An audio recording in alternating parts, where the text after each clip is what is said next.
प्रबुद्ध जन वर्ग को संबोधित करने अयोध्या पहुंचे भाजपा के प्रदेश अध्यक्ष भूपेंद्र सिंह चौधरी ने लोकसभा चुनाव को लेकर कहा कि प्रधानमंत्री नरेंद्र मोदी के सेवा, सुशासन और कल्याण को समर्पित 9 वर्ष पूरे होने के उपलक्ष्य में एक व्यापक रूप में बड़ा जनसंपर्क अभियान चलाया गया। हमारी पूरी पार्टी अलग अलग कार्यक्रमों के माध्यम से हम अपना पूरा रिपोर्ट कार्ड 9 वर्ष का जो हमने संकल्प पत्र में लिखा है उसको लेकर हम जनता के बीच में जाएंगे। केंद्रीय पार्टी भी और राज्य की पार्टी भी सारी की सारी 80 सीटें फोकस करके हम रणनीति बना रहे हैं। वहीं भाजपा प्रदेश अध्यक्ष ने कहा कि पिछले चुनाव में जो हमने सीटें नहीं जीती थी, अधिकांश सीटें वही हैं जो 2014 में जीती थी। हम लोग पूरी तैयारी के साथ मोदी और योगी जी के काम के आधार पर चुनाव लड़ेंगे। पूरी तैयारी के साथ मोदी जी के नेतृत्व में कर्नाटक समेत पूरा देश जीतेंगे। वहीं सपा द्वारा भाजपा को असुरों की पार्टी कहे जाने पर भूपेंद्र सिंह चौधरी ने कहा कि उनका बयान बहुत हास्यास्पद है। वहीं समाजवादी पार्टी का बयान उनकी कुंठा है और जो उन्होंने पाप किया है उसके प्रति उनका पश्चाताप दिखाता है। दरअसल भूपेंद्र सिंह चौधरी अंबेडकर नगर लोकसभा क्षेत्र में प्रबुद्ध जन को संबोधित करने गोसाईगंज पहुंचे थे। देश के यशस्वी प्रधानमंत्री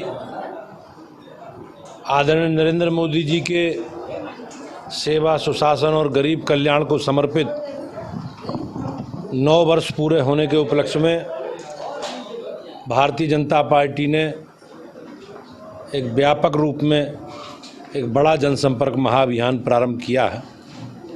हम लोग, हमारी पूरी पार्टी अलग अलग कार्यक्रमों के माध्यम से हम अपना पूरा रिपोर्ट कार्ड 9 वर्ष का जो हमने संकल्प पत्र में विषय अपने कहे थे उन सारे विषयों को लेकर हम जनता के बीच में जाएंगे।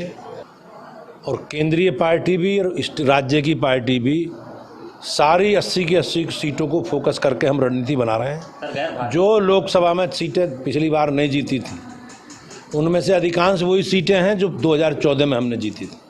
हम लोग पूरी तैयारी के साथ और अपने काम के, मोदी जी के और योगी जी के काम के आधार पर चुनाव लड़ेंगे। पूरी तैयारी के साथ मोदी जी के नेतृत्व में कर्नाटक सहित पूरा देश जीतेंगे।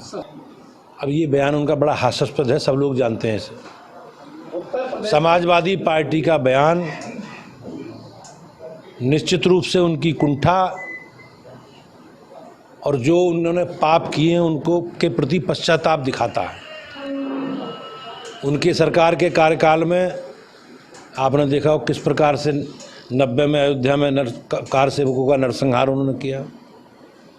स्वामी प्रसाद मौर्य उनके बड़े नेता हैं, किस प्रकार से हमारे धर्म ग्रंथों के बारे में, हमारे धार्मिक संस्थाओं से जुड़े महानुभावों के बारे में, हमारे साधु संतों के बारे में किस प्रकार की टिप्पणी वो कर रहे हैं।